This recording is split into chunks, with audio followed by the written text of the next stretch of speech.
Buenos días. Bueno, en esta ocasión nos encontramos en la tercera clase del seminario de, pensamiento hegemónico en salud, prevención y reproducción de las violencias. En esta ocasión, esto es una clase grabada, como verán, por distintas situaciones no puedo contestar el día pautado, pero en el día de hoy tenemos al docente que hemos pensado y que estamos muy contentos también de que pueda estar aquí, desarrollando el tercer seminario, el tercer módulo de este seminario, que es el pensamiento hegemónico en salud y cómo este repercute sobre el colectivo de la disidencia sexual.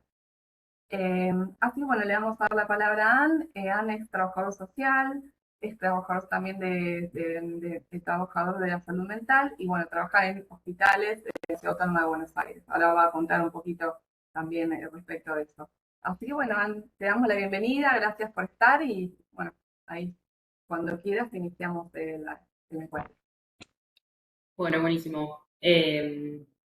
Como decía Steffi, yo soy Amilet, soy trabajador social, trabajo en el campo de la salud mental y vengo pensando y intercambiando ideas en relación a la heterosexualidad obligatoria, el cisexismo y otros sistemas también, son el cuerdismo, el capacitismo y la delgadez obligatoria hace un tiempo ya, soy activista también.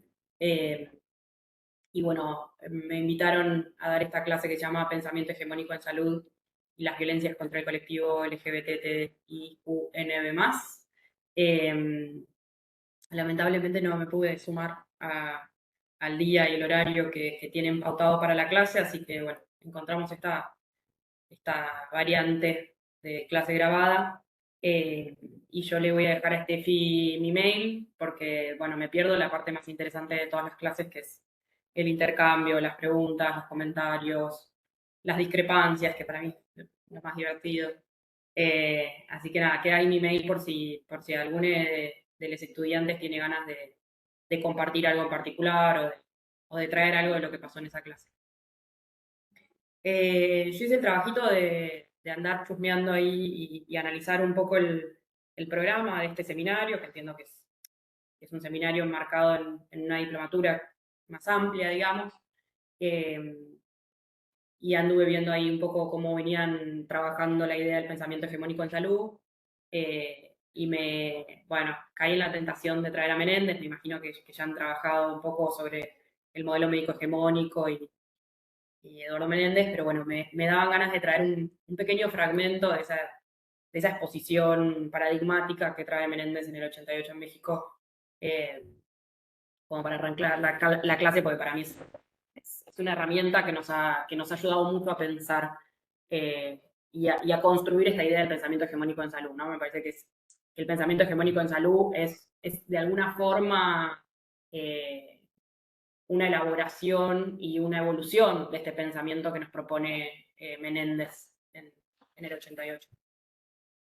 Dice, la construcción de este modelo supone detectar una serie de rasgos considerados como estructurales, los cuales deben ser entendidos como modelo a partir de la estructura de relaciones que opera entre los mismos, ¿no? Entre esos rasgos. Los principales rasgos estructurales son biologismo, individualismo, ahistoricidad, asociabilidad, mercantilismo, eficacia pragmática, asimetría, autoritarismo, participación subordinada y pasiva del paciente, exclusión del conocimiento del consumidor, legitimación jurídica, profesionalización formalizada, identificación con la racionalidad científica y tendencias inductivas al conocimiento, al consumo médico.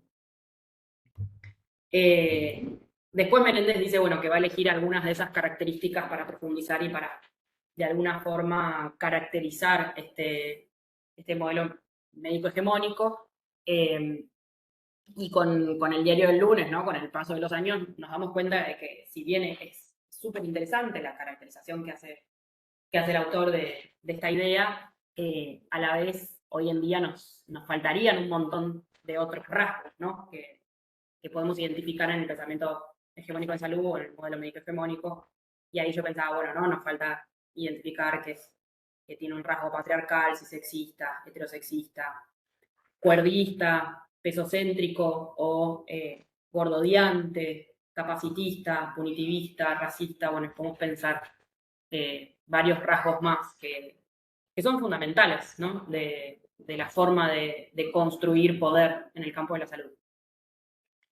Y mientras iba mirando ahí el programa de este seminario y lo que le toca a esta clase en particular, arrancaba la descripción de la clase diciendo heterosexualidad obligatoria y cisexismo como prácticas excluyentes y discriminatorias y su impacto en las prácticas de salud.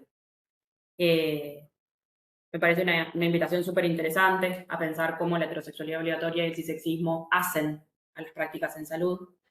Y también me dan ganas de ampliar un poco más la invitación y la propuesta a pensar no solamente la heterosexualidad obligatoria y el cisexismo como prácticas, sino pensarlas como matrices de pensamiento, como cosmovisiones, como perspectivas, como lugares desde donde comprender y habitar el mundo.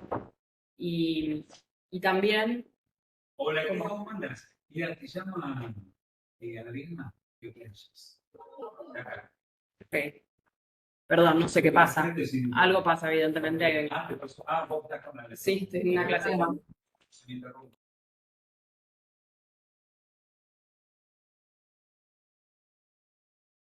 Ahora vamos a ver cuando se reanude. Han estado trabajando en el hospital, como probablemente muchos de ustedes cuando cursan, así que vamos a esperar un cachito a ver si puede retomar.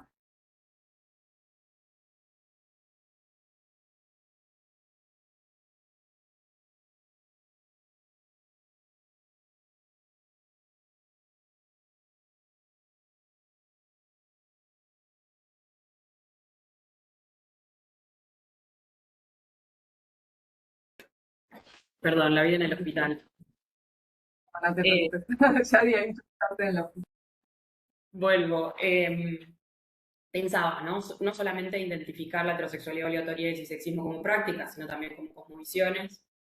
Y no centrarnos únicamente en cuáles son esas propuestas que tienen estos dos sistemas excluyentes y discriminatorias, ¿no? Sino también pensar que esas prácticas excluyentes y discriminatorias son uno de los dos lados de la moneda, si es que hay dos y no hay miles, porque así como el cisexismo y la heterosexualidad obligatoria producen expulsión, exclusión y discriminación, también producen comodidad, confort, privilegio, un lugar fácil de habitar para las personas que sí son heterosexuales o personas cis, ¿no? Y acá mientras pensaba esta ampliación de la propuesta, esta libertad que me tomé, me venía la idea, una idea que a mí me parece súper interesante que trae Sara Med en torno al confort, ¿no? Sara Med dice, bueno, hace como un paralelismo, ¿no? Hace como una diferencia entre el confort y la incomodidad, ¿no? Va jugando entre cómo los sistemas van distribuyendo de manera desigual confort e incomodidad. Voy a leerles un fragmentito muy cortito de un texto que escribimos en el Hospital Bonaparte hace unos años, cuando implementamos la ley de identidad de género en el ámbito administrativo del hospital. Según Sara Med, la incomodidad es un sentimiento de desorientación en la que nuestro cuerpo se siente fuera de lugar, torpe e inquieto. Sensación muy diferente a la que la autora presenta como confort, al que define como bienestar y satisfacción, pero también comodidad y soltura. La incomodidad no es simplemente una elección o una decisión, me siento incómodo o incómoda con esto o aquello, sino un efecto de cuerpos que habitan espacios que no adoptan o extienden su forma. Nosotros ahí pensábamos cómo los formularios administrativos, cómo los procesos administrativos en salud no distribuyen de una forma equitativa la incomodidad, sino que dirigen esa no extensión o adopción de la forma siempre a las personas no cis, no heterosexuales, ¿no? Y acá hay un ejemplo que da Med que a mí me encanta, ¿no? Para pensar el privilegio ¿no? Siento que tal vez la palabra privilegio la hemos usado tanto que se nos ha vaciado un poco de contenido. Ahmed, cuando habla de confort, habla de los cuerpos que toman formas. Entonces es un ejemplo y dice esto de cuando uno tiene un sillón que usa habitualmente y que se sienta siempre en el mismo lugar del sillón, y cómo el sillón va tomando la forma del cuerpo con el tiempo, y cómo ese cuerpo toma la forma del sillón, ¿no?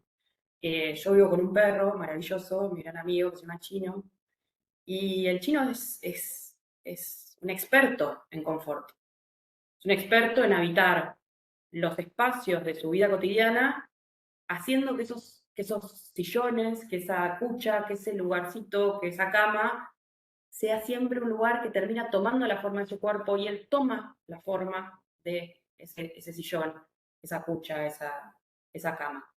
Eso es lo que produce también la heterosexualidad obligatoria y el cisexismo. Esa comodidad, esa facilidad para habitar espacios que tienen la forma de nuestras experiencias, digamos. Y acá también pensaba en otro ejemplo para volver a cargar de contenido esta idea del privilegio, del confort, de la comodidad, que es un texto de Jill Valentine en donde ella habla de la heterosexualización del espacio público, ¿no? Yo vi que tienen como lectura obligatoria un fragmento de un libro que publicamos en el 2020 con la editorial Puntos Suspensivos, que se llama Sexismo y Salud. En ese texto yo trabajo un poco esta idea de heterosexualización que trae Valentine, porque Valentine dice, no, imagínense esto en la década del 90, a mí me parece precioso que Valentine analice el espacio en la década del 90 desde una lectura no heterosexualizante, ¿no? Y dice, cada vez que yo camino por la calle y veo una publicidad con una familia heterocentrada, o entro a un espacio público y está sonando una canción de amor heterosexual, esas son prácticas heterosexualizantes del espacio, ¿no? El espacio no nace heterosexual, sino que ha sido producido, ha sido heterosexualizado a través de operaciones de la heterosexualidad obligatoria, y podemos pensar, ha sido cisexualizado a través de operaciones del cisexismo. Entonces, cuando pensamos las prácticas excluyentes y discriminatorias que estos dos sistemas tienen en el campo de la salud, tenemos que hacer el ejercicio. A mí me interesa como llamarles a hacer el ejercicio constante de hacernos la pregunta de cuáles son las prácticas que también generan comodidad, confort y facilidad para otras experiencias, ¿no? Para las experiencias privilegiadas por esos sistemas. Porque si no pareciera que, ¿no? Yo siento que los sistemas tienen esta capacidad tan fuerte de hacernos ver siempre lo marcado, lo otro, lo extraño, lo que más duele, lo que está prohibido, lo que está patologizado. Y es un ejercicio súper potente centrarnos en cuáles son las construcciones del privilegio. Vi que anduvieron trabajando sobre medicalización, patologización y normatización, y me daban ganas de pensar un poco estas prácticas o estas operatorias, bueno, hay que ver cómo le queremos llamar, en relación a la población LGBT, a la heterosexualidad obligatoria y al cisexismo. Sé que estuvieron trabajando patologización y los movimientos por la despatologización y, bueno, la situación particular en la que nos encontramos ahora de una despatologización en camino, podríamos decir, o a medias, ¿no? Teniendo en cuenta que el DSM todavía tiene diagnósticos que patologizan a las personas no cis, y que la CIE tiene esa necesidad por marcos normativos internacionales de mantener algún tipo de nomenclatura dentro de su clasificación para poder garantizar el acceso. Pero bueno, podemos entender la patologización como una de las estrategias de exclusión y discriminación que generó el cisexismo y la heterosexualidad obligatoria a lo largo del tiempo. De hecho, hay un trabajo muy interesante de Miquel Misé en donde sistematiza distintos momentos de la patologización y hay un ejercicio que a mí me parece súper interesante, que yo lo hago muchísimo en situación de taller, que es construir la genealogía de la patologización, ¿no? Hay algo de ponerle cara, ponerle nombre a las figuras centrales de la patologización de las identidades trans, que nos pone sobre la mesa algo que tal vez ya lo sabemos, pero que cuando se carga de sentido tiene mucha más potencia, que es que la patologización es una posición política. Es la decisión de creer en algo, es la decisión de creer que acá hay una enfermedad, digamos, ¿no? Y que entonces es un lugar donde hay una decisión. Uno elige plantarse ahí o no plantarse ahí, ¿no? Después, con la lucha de los movimientos, se construyen historias de despatologización, pero la patologización habla de decisiones políticas, de las sociedades y de las culturas, de plantarse en creerle a una serie de, y acá lo digo con conocimiento de causa, varones, cis, heterosexuales, profesionales, sobre todo médicos, del norte global, blancos, con una carga de la verdad científica, ¿no? Que ahí también tenemos, ¿no? El pensamiento hegemónico en salud, construyendo ideas que después tiene un costo muy alto desandar, digamos, ¿no? Todo el proceso, la lucha por la despatologización tiene un costo altísimo, que en realidad estaría buenísimo que toda esa energía, toda esa potencia, toda esa fuerza que el movimiento trans ha tenido y tiene que destinar a la despatologización, sería bárbaro que pudiésemos destinarlo a otra cosa, ¿no? Si en la década del 40, con las primeras manifestaciones trans, se hubiese entendido que en realidad no había que construir una idea de patologización y se hubiese ido como sociedad por otro camino, en vez de creerles a esos varones cis, profesionales, blancos del norte global, les hubiésemos creído a las travestis, a las personas trans, y hoy tal vez podríamos tener otra historia, estaríamos contando otra historia, y esa energía que se tiene que destinar a la patologización se podría estar destinando a otro lado, digamos. Otra de las prácticas cisexistas y de la heterosexualidad obligatoria que me interesaba traer hoy tiene que ver con la exotización, ¿no? Ustedes estuvieron trabajando medicalización, patologización y normatización, y a mí me daban ganas de meter en el medio la exotización. Porque si bien nuestro marco normativo despatologiza ya desde la ley de salud mental, ¿no? Incluso antes de la ley de identidad de género, a las personas, identidades, expresiones TTNB o no heterosexuales, y eso impulsa a los equipos de salud, ¿no? Esto pensándolo en el campo de la salud, estoy pensando, a abandonar perspectivas patologizantes. Yo siento que permanece una idea de la otredad, ¿no? Si bien se trastoca la idea de la enfermedad o de la patología, permanece, subyace ahí una idea de que esto igual es algo extraño, es algo distinto a lo que nosotros conocemos.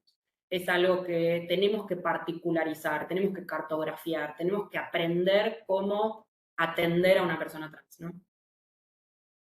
Y acá también saltó un poco al texto que tenían en la bibliografía, hay una parte en la que yo dedico un tiempo a pensar la supuesta necesidad de formación específica, ¿no?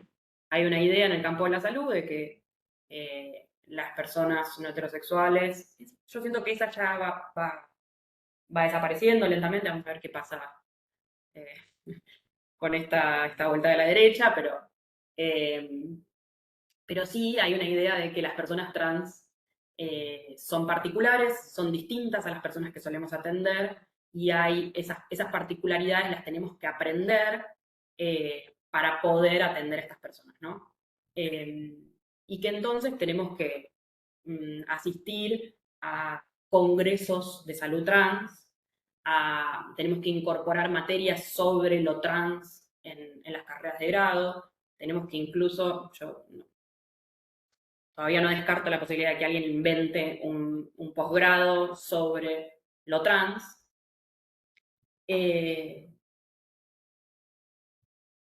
Y entonces estas ideas se centran en esas particularidades, ¿no? En que estas personas son extrañas, son raras, son distintas, tenemos que aprender sobre ellas, y entonces recién ahí vamos a estar en posibilidad de atender.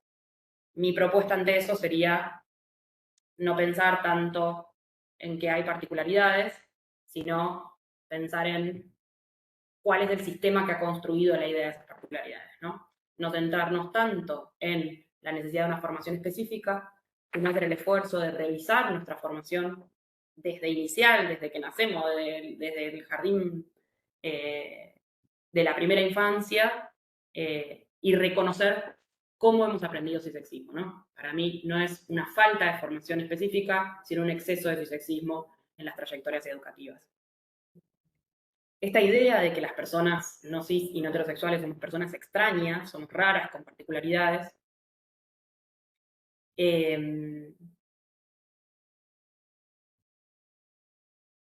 viene a tapar el hecho de que la rareza no está cargada en el objeto, en estas personas, sino que de verdad proviene de la perspectiva de quien lo mira. La idea de rareza nunca está en el sujeto que está viviendo esa vida particularizada, sino que está presente en los ojos de quien mira esa rareza. Hay un fragmentito muy chiquito del texto y esta parte de la formación específica que les quería traer, que dice así.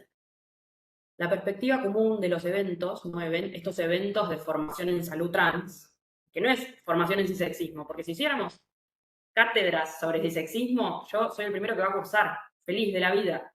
Si nosotros pensáramos dentro de las currículas cómo funciona el cisexismo y la heterosexualidad obligatoria, a mí me parece fundamental. El tema es que no estamos pensando eso. Es como cuando se centra en las mujeres, ¿no? Esta idea, tenemos que pensar en las mujeres, cómo es la salud de las mujeres. Bueno, cuando el sistema empieza a pensar las prácticas patriarcales del sistema de salud, se empieza a dar cuenta de que hay muchísimas más cosas, además de las mujeres, que están atravesadas por las prácticas patriarcales. La misma operatoria tendríamos que hacer con el cisexismo y las personas trans. La perspectiva común de los eventos tenía una línea que podríamos simplificar de la siguiente manera. Las personas trans no son como las personas que solemos atender. Desconocemos las particularidades de las personas trans. Debemos aprenderlas para dar una atención adecuada. Esta línea de pensamiento nos puede hacer creer que las particularidades de la población trans se deben a que se trata de personas raras o extrañas, y así desconocer que estas particularidades han sido enrarecidas por el cisexismo, ¿no? Yo hago mucho énfasis en esta idea de enrarecidos por el cisexismo, porque si uno se planta desde una perspectiva transcentrada, el hecho de que alguien cambie de nombre o de pronombres o tenga expresiones de género no tradicionales, no es algo extraño. Porque desde una perspectiva tan centrada, eso sería lo normal, lo habitual, lo común, ¿no? Esas formas de habitar el mundo han sido enrarecidas. Hay algo que me da ganas de compartirles, que es algo muy lindo que pasó con esta idea de enrarecidos por el cisexismo. En el prólogo, Francisco Fernández, que es el autor del prólogo, un geógrafo fantástico que les recomiendo mucho leer, trae al prólogo esta idea de enrarecidos por el cisexismo y dice algo así como que a él le gustaría que existiera una banda de música que se llame Enrarecidos por el cisexismo, o por lo menos tener una camiseta que diga, ¿no?, la frase. Entonces, para el momento de la presentación del libro, para la primera presentación del libro, yo tomé esta partecita del prólogo que trae Fran y convoqué a Serigrafistas Queer, que es un colectivo artístico centrado sobre todo en la ciudad de Buenos Aires, del que yo participé muchos años. Dentro de mi trayectoria activista, mucho tiempo estuve militando en Serigrafistas Queer, y les propuse que hiciéramos un jablón con Enrarecidos por el cisexismo. Y entonces el día de la presentación llevamos un montón de prendas que nos fueron donando y regalando para hacer circular esta idea, ¿no? No es que somos rares, sino que hemos sido enrarecidos. Así como Jill Valentine dice, el espacio público ha sido heterosexualizado, nosotros hemos sido enrarecidos.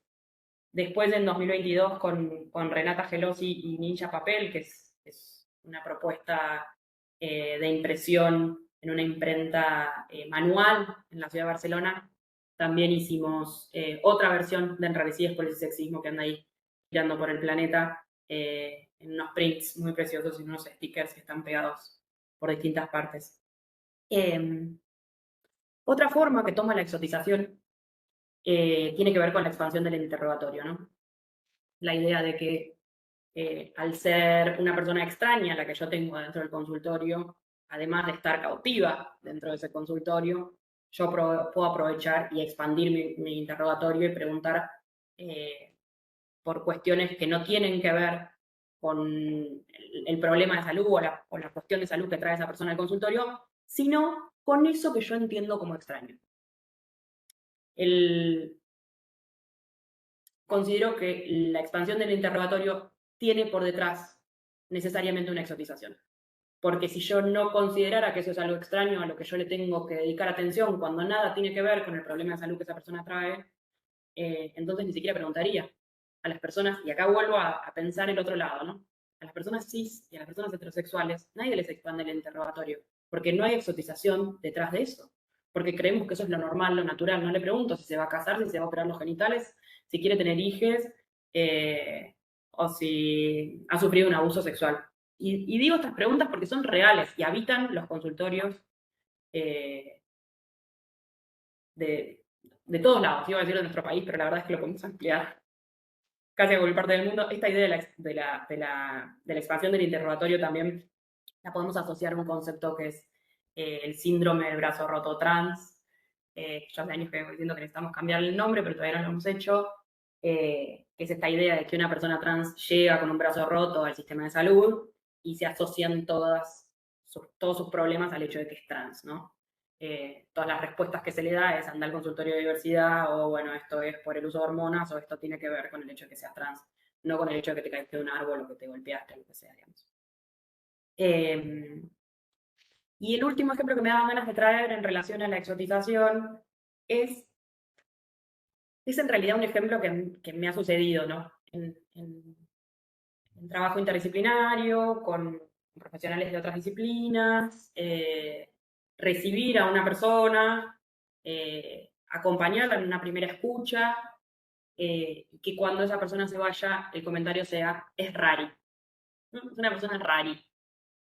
Y ese rari tiene que ver a una expresión de género no binaria, a un mundo, ¿no? Un mundo, amistades, vínculos sexoafectivos, formas de vincularse, no ciscentradas, no heterosexuales, ¿no? Y entonces, ese comentario mínimo que para esa persona es algo al pasar, para mí es el recordatorio de que si bien pudimos de alguna forma comenzar un camino para desterrar la patologización, la otredad continúa.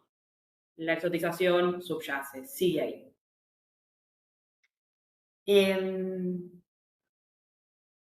Y el otro de los movimientos que ustedes habían trabajado en el módulo 1 tiene que ver con la normatización.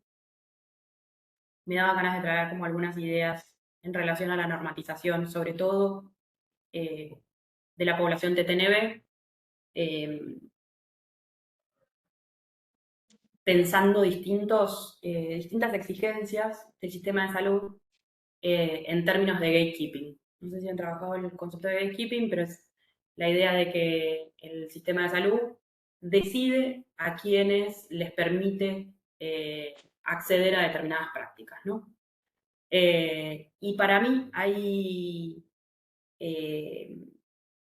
dentro del gatekeeping, hay un montón de expresiones de la normatización, ¿no? Está bien, vos sos una persona trans, ok, yo te lo voy a permitir, ¿no? Porque esa es la perspectiva paternalista del pensamiento hegemónico en salud, yo te lo voy a permitir, voy a dejar que vos seas una persona trans, pero si vos querés acceder a alguna práctica en salud, alguna prestación, vas a tener que cumplir con mis requisitos. Esto lo podemos asociar, ¿no? Volvemos a pensar en la patologización, podemos pensar en casi digo Walter Benjamin, en Harry Benjamin, cuando en su texto clásico, ¿no? El transexual clásico, él describe cómo son las personas transexuales, ¿no? Y en esa descripción hace como una esquematización muy normativa de las personas no cis. Y entonces, por ejemplo, la heterosexualidad obligatoria pasa a ser una característica necesaria para ser considerado un verdadero trans, ¿no? Un trans auténtico, digamos. Y que la certificación de trans auténtico es lo que después te va a dar la posibilidad de acceder a prestaciones en salud. Entonces, dentro de estas prácticas de normatización de las personas TTNB, pensaba, bueno, la heterosexualidad obligatoria, ¿no? Personas que eligen mentir dentro de los consultorios, sabiendo que muchas veces, si cuentan la verdad, no van a poder acceder a las prestaciones que están buscando. Y esto lo podemos asociar ahí, en la década del 70 hay un investigador que se llama Norman Fisk.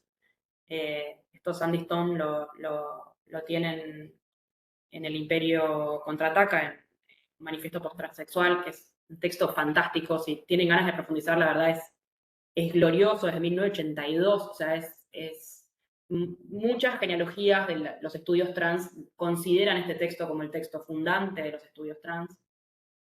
Y Sandy Stone trae esta experiencia de Fisk, después se retoman muchos textos y cada vez se profundiza más, es muy interesante.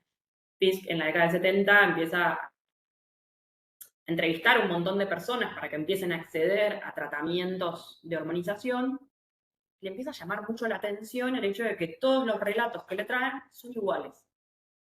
No solo los relatos de las personas en primera persona, sino que las familias de esas personas traen todos relatos iguales. Entonces, personas que venían del campo, personas blancas, personas racializadas, personas de clase media, personas de clase baja, personas de clase alta, todas las particularidades e interseccionalidades que nosotros podemos imaginar, todas las personas traían el mismo relato. Y Fisk decía, ¿cómo puede ser que todas las personas tengan la misma historia de vida? Claro, lo que se da cuenta en ese momento es que este texto que yo les cuento de Harry Benjamin no solamente había sido fundamental para la patologización dentro del ámbito médico, sino que las personas trans también se habían hecho de este texto y lo circulaban de mano en mano para aprender al pie de la letra lo que había que decir para poder acceder a las prácticas en salud, ¿no?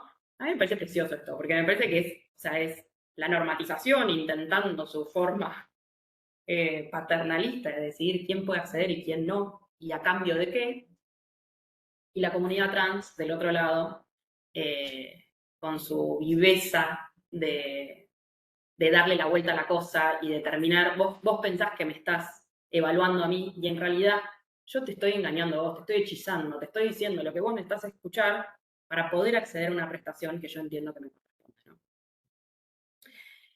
Eso igual sin duda después tiene también efectos en la comunidad y también construye una norma de lo trans que es necesario desarmar en todos los ámbitos de la vida, digamos. Pero ese relato, esa historia, pone de manifiesto esta exigencia macabra del sistema de salud de dar cuenta de determinadas características normatizantes para poder acceder a ciertas prestaciones, ¿no? Otra de las características normatizantes tiene que ver con el binarismo, ¿no? Que o sos mujer o sos varón. No me importa que vos no te sientas ni una ni la otra, yo necesito que vos te posiciones en alguna de las dos, porque si no, no te voy a poder acompañar en este proceso. Y eso muchas veces está muy asociado al passing. Hago un asterisco chiquitito, el passing es esta idea de ser leído por la sociedad como una persona del género que uno se autopercibe, ¿no? Una persona, por ejemplo, que tiene una voz aguda y es una transmasculinidad, muchas veces no tiene passing a la hora de hablar, ¿no? Hay un poema de Gaitaní en uno de sus poemarios, que es un chabón trans, que su voz es grave, ¿no? Entonces él tiene el passing, pero lo que le pasa es que llama para pedir un turno ginecológico y la persona que lo atiende no entiende cómo una persona con esa voz grave necesita un turno para una ginecóloga, ¿no? Lo mismo pasa al revés. Cuando yo voy a la panadería y pido 1 kilo de pan, me dicen sí, señorita, ¿no? Como que hay algo ahí de la lectura de la sociedad sobre nuestros cuerpos.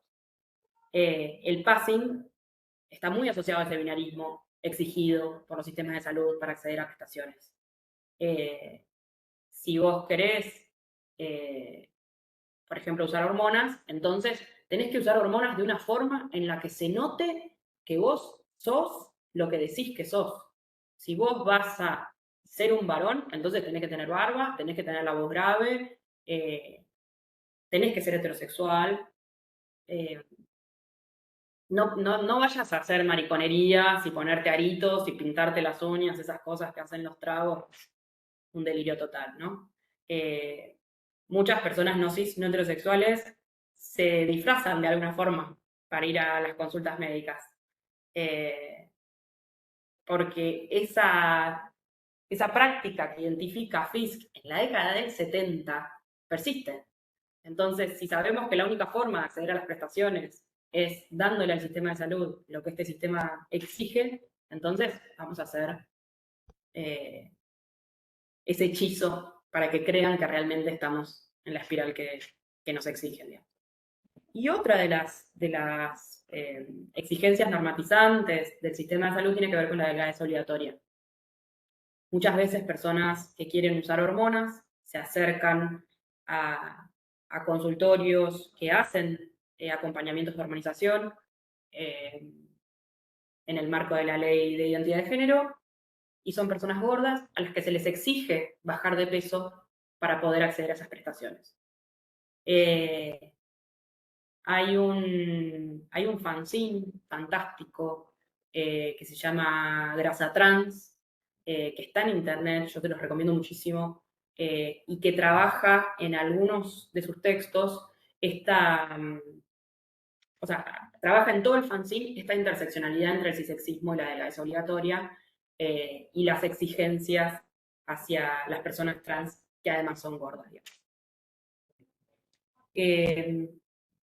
No sé, Tefi, si querés que acá hagamos una pausita, si querés traer algo, preguntar algo.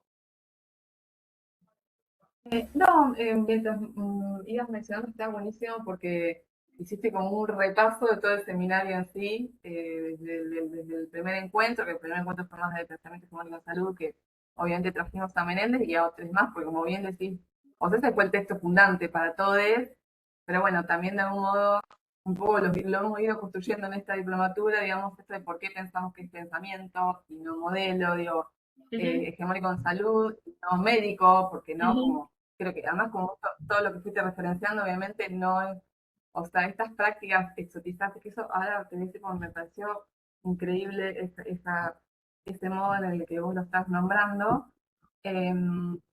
Nada, digamos, ay, se me fue lo que estaba pensando. Eh, digamos, es algo como que lo veníamos como pensando, o sea, y de hecho como el programa acá lo hemos ido como traccionando porque en realidad también es como bastante habitual incluso la bibliografía que aparece, que no hablando del pensamiento hegemónico en salud, sino como en médico, que sí, por supuesto, si hacemos un repaso de la historia, claramente no sé, el sistema médico también el jurídico legal, o sea, han sido quienes más han generado violencia frente al colectivo, no sé. Mira, te escuchaba también pensar este texto que hay de Pablo Ben, que es un texto ya que tiene muchos años, que nada, es un investigador argentino, pero que escribe desde Estados Unidos, y hizo un relevamiento que a mí también a priori me pareció como en las primeras lecturas, como interesante bueno, de ver cómo operaba, digamos, la medicina, y en ese momento obviamente se hablaba de personas hermafroditas, no se hablaba ni de personas intersex, ni nada por el estilo, o bueno, no habla, pero tampoco de personas trans, pero cómo operaba ahí ¿no? El sistema médico, o sea, ya sea, no sé, readecuando esa genitalidad que no se ajustaba a los manuales, o incluso cancelando matrimonios, digamos, como una cosa de unos niveles de violencia, no por amor romántico, pero digo, había una persona que nada, estaba casada con otra y de pronto decía, no, señor, usted no es, no pertenece, no, listo, no está, obviamente no pensemos que tuviera el matrimonio igualitario en ese momento y chau, digo, ¿no? Pulverizar esas narrativas, esas historias. Nada, me quedé pensando en eso y me encantó esto que trajiste de Sarah Ahmed, no conocía esa noción de la comodidad del privilegio, como que todo el tiempo mientras ibas como, bueno, desarrollándolo, o sea, por ahí a mí me pasa que, bueno, nada, yo no soy una persona trans, pero soy lesbiana, o sea, mi comunidad, o sea, digamos, es parte de la disidencia sexual y demás, y como empecé a acordar, digamos, de algunas secuencias que suceden, ¿no? En esto del privilegio, pero, ¿no? Obviamente estamos hablando del campo de la salud, pero en todos los planos, no sé, digo, cuando a mí me pasa de lo más mínimo, o sea, bueno, voy a alquilar un hotel. Bueno, ¿qué pasa? O sea, también no sé, un hotel que porque se te rompió el auto y tenés que ir a cualquier lugar y no pudiste ni siquiera relevar. Si, digo, bueno, ¿y a qué te enfrentas? Digo, como, y lo hablo yo como eso, lesbiana, blanca, que puedo dar debates, que puedo ir darme vuelta y verme a otro lugar. Digo, como, ¿cómo no? ¿Cómo ese desgaste mental y energía nos genera? Eso es la heterosexualidad obligatoria, digamos, en todos los planos.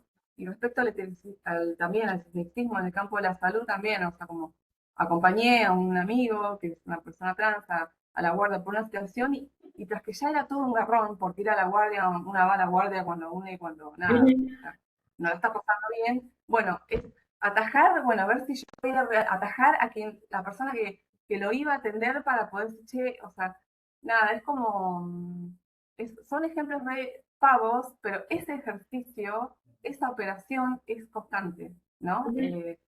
Esto como que responde también Val Flores, ¿no? Esto como decir, bueno, un posicionamiento de la disidencia sexual y no de la diversidad. Nosotros hablamos de la disidencia, es esto, ¿no? Como una operación política constante.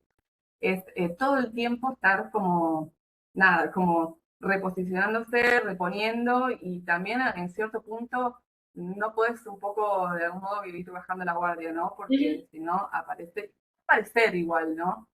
Eso me encantó cuando empezaste a referenciar también las prácticas que ha tenido la comunidad también para hechizar. Eso me encantó, cómo lo referencias para acceder a determinadas, bueno, prácticas de salud. Me acordé de ese texto del Imperio Contraataca. Es como, es magnífico porque era decir esto y esto, y a mí cuando lo leí, que fueron las primeras lecturas que tuve, cuando empecé a indagar sobre epistemología trans, también me remitió un poco más a nuestro ámbito, que igual es diferente, porque Argentina ha tenido o sea, la patrocización, bueno, estuvo al pie del cañón hasta la sanción de la ley de identidad de género en el 2012, pero hasta antes de ese momento existía, bueno, la posibilidad de que podían acceder a la justicia, digamos, a solicitar, que lo lograron algunas personas, pero bueno, ya acceder a la justicia ya implica, ¿no? Un costo, una cuestión, y esas personas tenían, digamos, en las pericias que se les hacían, de algún modo, no sé, no está relatado, pero sí está a través de la televisión, que siempre que es algún concepto que referencia a Emiliano Ricardo, o sea, siempre, bueno, las pericias eran, bueno, sí,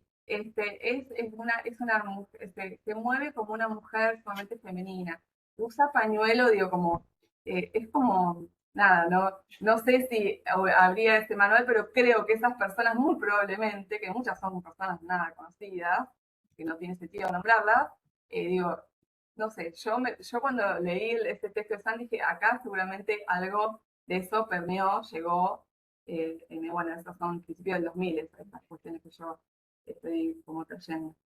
Y esto me gustó muchísimo, este concepto de la exotización. Me pareció como muy importante, o sea, como que lo referencie de esta forma porque va de la mano con la patologización, pero a la vez es como enunciarlo de otra forma y todo el tiempo pensaba también cuando anécdotas también de parte de mi comunidad, o sea, en distintas entrevistas por la ley de cupo laboral trans, incluso algunas en salud, digamos, la entrevista era tal como vos lo referencias, es preguntas absolutamente que no tienen un pingo que ver con la tarea que iba a hacer la persona. Y aquí también eso, ¿no? Como en esta, bueno, una de esas fue la más horrorosa del Poder Judicial de la Provincia de Buenos Aires, que es la persona que está a cargo de la intervención popular trans, lo voy a decir ya que estamos, digo, como, nada, fueron varios amigos a esas entrevistas y algunos pudieron reaccionar como, digo, como se levantaron y se fueron al demonio, digamos. Y otras, bueno, dije, bueno, nada, respiro, pero bueno, el tema es que a veces no está la energía, digamos, Ujú, para poder generar esa, ¿no? Como ujú. esa, poder campear ese momento, porque genera como una, o sea, violencia en hablar, desgaste y demás. Pero me recordó muchísimo cuando vos ibas relatando la exotización a eso, casi una biografía desde, no sé, desde si tu papá y tu mamá eran personas separadas, a cosas que estamos Ujú. hablando de, que, bueno, que ahora son narrativas que están apareciendo con las nuevas derechas, no esto de hijas de personas, de padres separados, una cosa ya del Sí, sí. medioevo. eh, Nada, me parecía como súper interesante esa noción y después no sé, me adapté a algunas cositas más, pero me gustó también esta noción que trajiste muchas cosas nuevas. Está re bueno.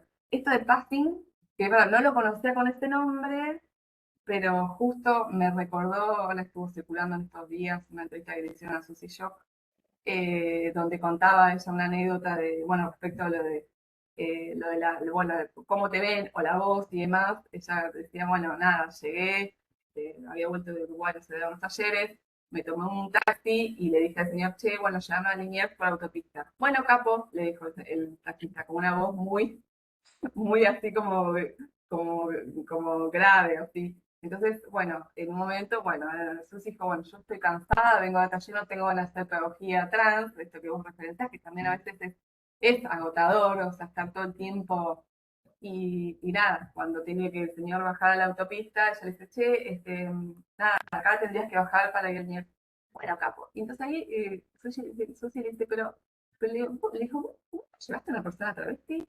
Le dijo el señor, pero no, o sea, entonces ¿por qué me hablas como capo?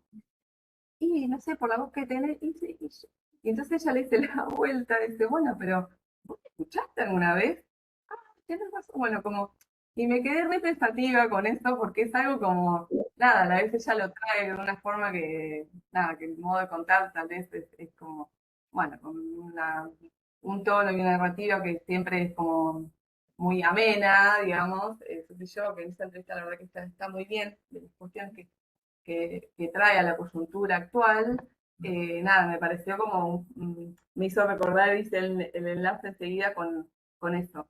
Eh, y después, no, creo que también yo me quedaba pensando eh, que en tu libro, vos, que tu libro lo hemos usado un montón, bueno, ya lo sabés, desde que salió para quienes laburamos en salud fue como nada, una voz desde este sur global, porque esto, bueno, no sé, no te habrá pasado lo mismo, cuando uno empieza a indagar sobre estas cuestiones, es muchas producciones de nada, del norte, Sí. o bueno, de Europa, poner algún español, digo, como bueno, también la cuestión de la traducción y todas estas cosas.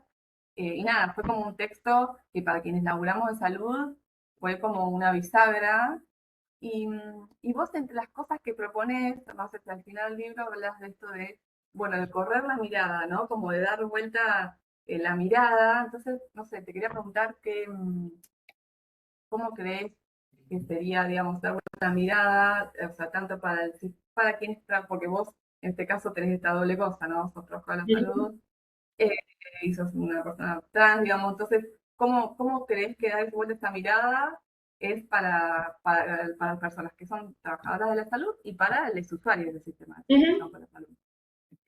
Em, Esta idea eh, de cambiar el foco, mover el foco, dar vuelta a la lupa, dar vuelta a la mirada, que traes Steffi, es una propuesta que vienen haciendo los activismos y las teorías trans hace un tiempo. Yo siempre insisto con esto porque no quiero que se peguen las ideas a los nombres, eh, y me parece que está bien también encontrarle las genealogías a las herramientas conceptuales que tenemos.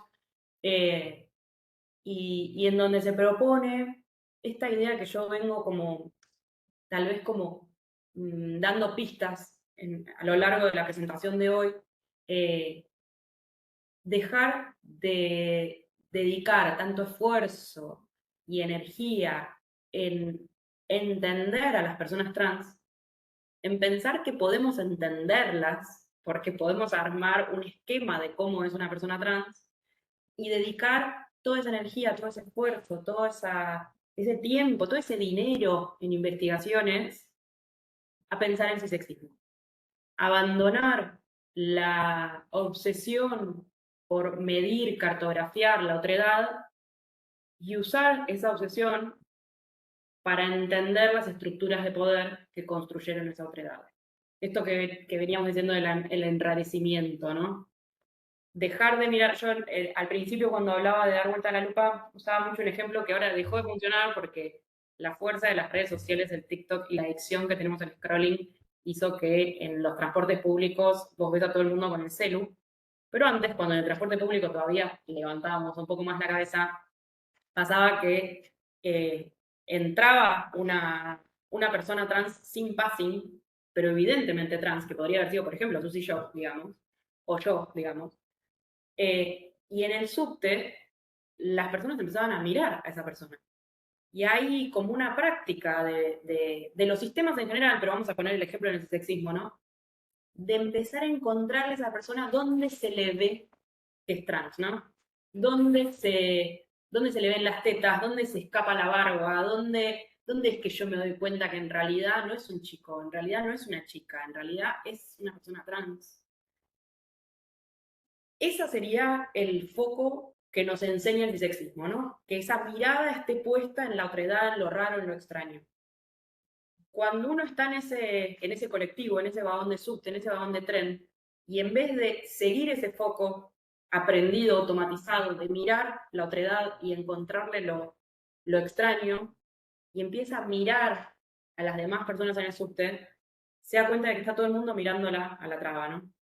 Entonces, esa es la propuesta, dejar de mirar la otredad y mirar el resto del vagón, entender cómo funciona esa estructura de poder en la que hay 20 personas que pueden estar mirando a una misma y sostenerle la mirada para poder identificar dónde está lo raro, lo extraño, en dónde se le nota que no es un chabón o que no es una mina, sino que es alguien a quien le podemos dedicar todo este tiempo de esfuerzo a medir, a pesar, a cartografiar, a hacerle análisis de sangre, a decirle que se desnude, digo, ¿no? Cosas que pasan en el ámbito de la salud.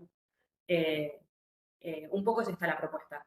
Centrarnos en las estructuras de poder que generan desigualdad, en lugar de dedicar tanta energía en entender las posiciones subalternizadas que construyó ese sistema, digamos. Porque nos da muchas más herramientas, porque es mucho más interesante, porque es esto que traía al principio, porque nos ayuda a pensar el privilegio también. Nos ayuda a pensar los efectos negativos sobre las personas privilegiadas también. Como no sé, el patriarcado nos ha hecho pensar un montón las masculinidades. Incluso las masculinidades cis heterosexuales, que hay efectos del patriarcado que no les hacen bien. Si nosotros solamente miráramos a las mujeres cis heterosexuales pensando que ahí está la posta, entonces nos perderíamos todo lo demás que viene alrededor. Bueno, dar vuelta a la lupa es exactamente eso, es la propuesta desde los estudios, los activismos y la teoría trans de dejar de pensar en la otredad y pensar las estructuras de poder que construyen esa otredad. Bien. Bueno, me quedó como súper clara, ¿no? Esta propuesta, y está bueno esto que referencias, tal vez no solo decían, bueno, es una propuesta tuya, pero bueno, está bueno siempre como decís, bueno, hacer una genealogía y reponer, que creo igual que eso en el libro está, hay como muchas citas, y también vos en este encuentro, no menos, tengo un montón de cosas para leer, por lo menos, fuiste como tocando eso, está, también es parte de una ética, ¿no? Como en la construcción de conocimiento, por ahí está muy bien. Y después pensaba, me he anotado acá también, no sé si que este seminario, o sea, bueno, se llama Pensamiento Hegemónico en Salud, Expresión y Reproducción de las Violencias. Pensaba, ¿qué discursos, o sea, prácticas o procesos pueden ser contrahegemónicos en el sistema actual? Digamos, ¿cuáles te parece que podrían llegar a serlo?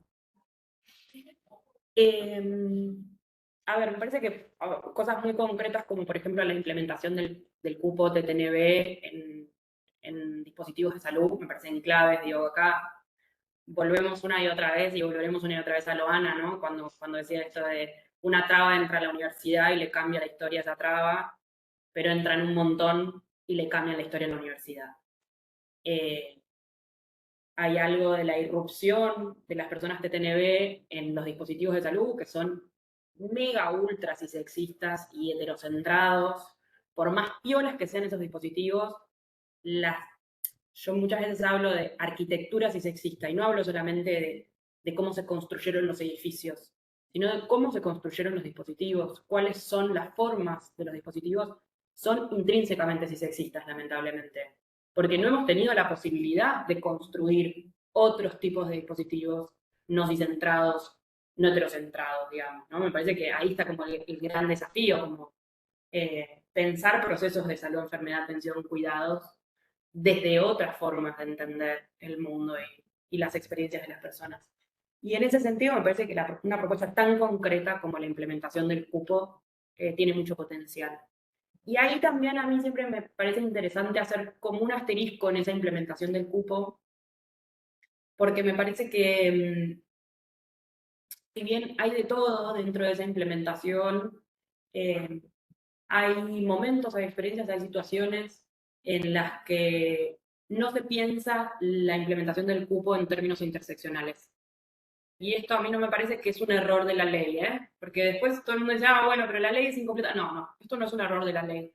Esto es un error de los dispositivos que implementan el cupo.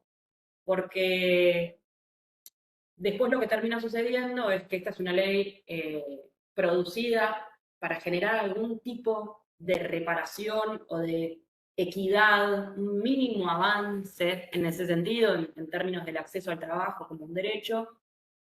Y después lo que sucede es que vos ves solicitudes de dispositivos de salud que convocan profesionales, por ejemplo, ¿no? Y entonces, ¿a quién estás intentando contratar? ¿A qué persona trans estás intentando contratar? Vi en el programa también que ustedes estuvieron trabajando Sujeto Inesperado, de Carballeda.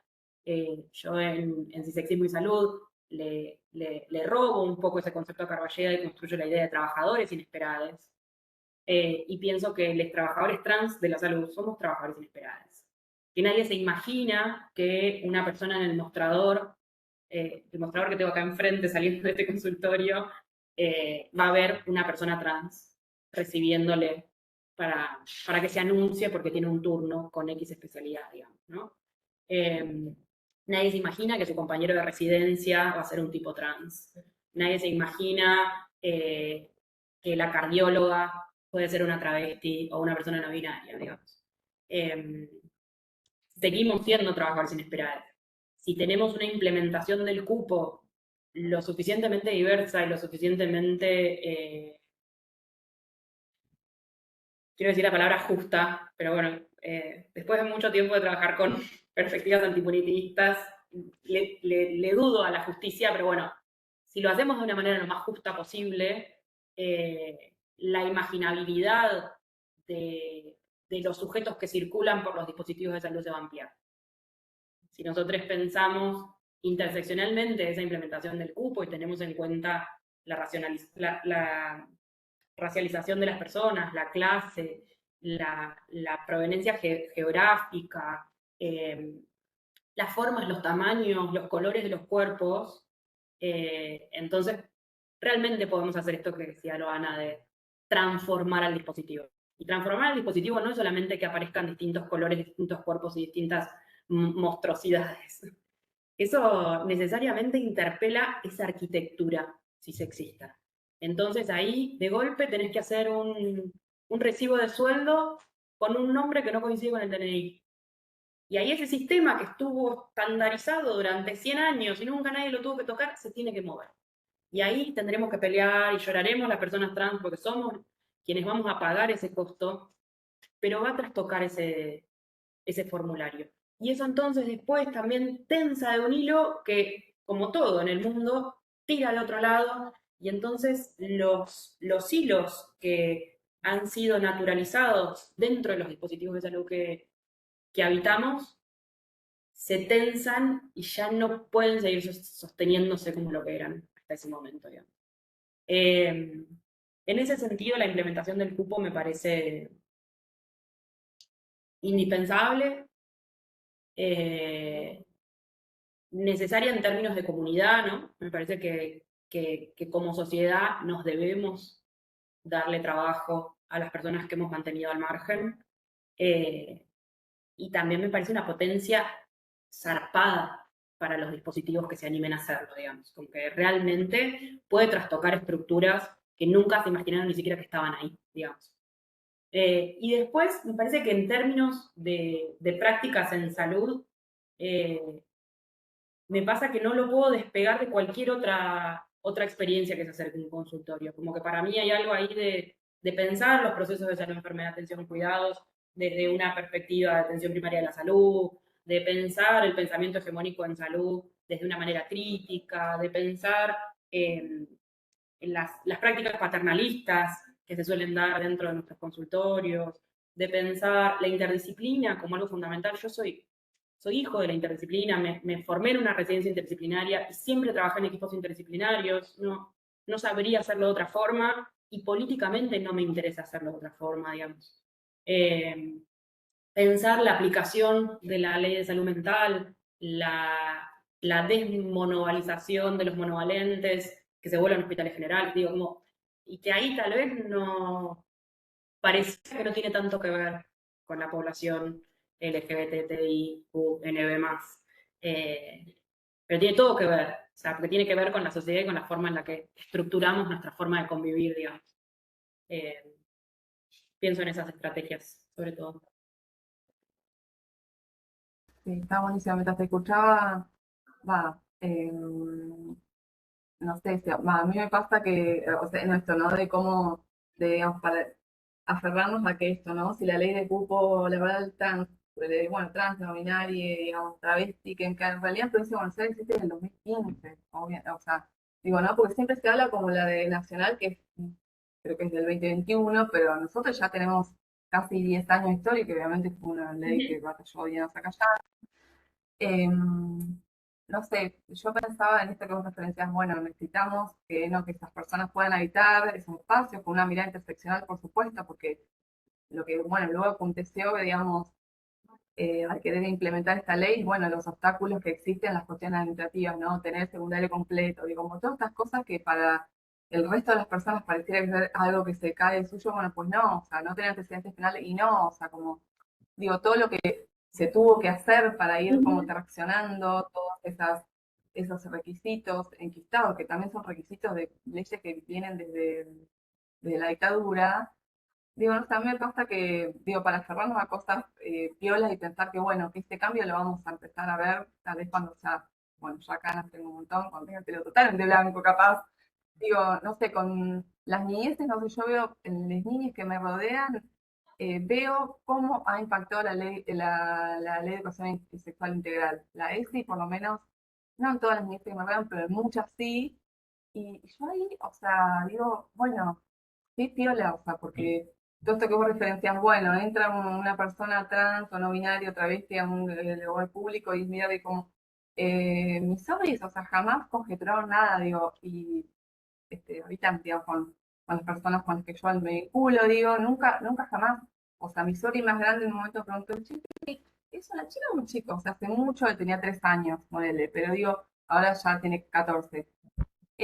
Nada, me parece que a mí eso, como esas pequeñas cositas, creo que nada, me fortalecen, porque, bueno, mientras estamos hablando de esto, o sea, no sé, en el contexto actual nuestro, o sea, los discursos de odio permean en forma sistemática, es como abrumador, apoyador, nada, cómo los discursos fascistas, antifeministas, antitransfeministas, digamos, bueno, todo lo que ya sabemos, incluso no desde alguien con alguna cierta implicancia política menor, sino que estamos hablando desde las jerarquías mayores, digamos. Nada, por lo menos me resulta como, bueno, como cierta, no quiero usar la palabra esperanza, como tampoco me gusta, esperanza me suena muy religioso, pero digo como, nada, me da como una cosita, así, bueno, vamos, sí, o sea, es posible. Otras, al menos yo otras niñas estoy viendo, o sea, digamos, a mí de hecho más de una vez me han tenido que decir, che, ¿estás visto, no? O sea, como ellos mismos, digamos, ¿no? Sobre su propio cuerpo. Nada, yo creo que el anhelo mayor es que, bueno, que estas personas que han logrado ingresar con el cupo laboral trans, al menos en provincia de Buenos Aires, en salud hubo varios nombramientos, nada, empiecen a traccionar, ¿no? De esta forma y podamos, o sea, se empiecen a estabilizar estas arquitecturas, como decís vos, y nada, en algún momento podamos habitar también esos espacios nosotros. Nada, eso es lo que por lo menos a mí, en este contexto donde eso, así que todo se desarma, bueno, nada, como me parece que esos pequeños detallitos que en algún momento esperemos que sean mucho más grandes, nada, es como que me generan como cierta cobijo, no sé, de pensarlo. No sé, bueno, eso. Después creo que, no sé, tomé nota de muchas cosas, pero sí, vos ahora en la pregunta que te hice y tu respuesta, como que fuiste reponiendo todo lo que, o sea, teníamos pensado, digamos, trabajar este encuentro, así que, no sé, por mi parte, creo que ya no hay ninguna otra cosita para aportar o preguntar. No sé si vos querés agregar algo más. No, no, simplemente agradecerles la invitación. Me parece que esta propuesta que hacen del pensamiento hegemónico en salud es súper interesante. Cuenten conmigo para otras instancias también. Eh, y bueno, espero que la clase esté buena, que tengan un lindo intercambio a partir de esto y queda ahí mi mail disponible para quien quiera seguir conversando. Muchas gracias. Genial, genial. Bueno, Anne, muchas gracias por, nada, por haberte sumado a esta propuesta y bueno, dejamos por hoy y nos vemos en la próxima clase. Bueno, adiós, que tengan un lindo día.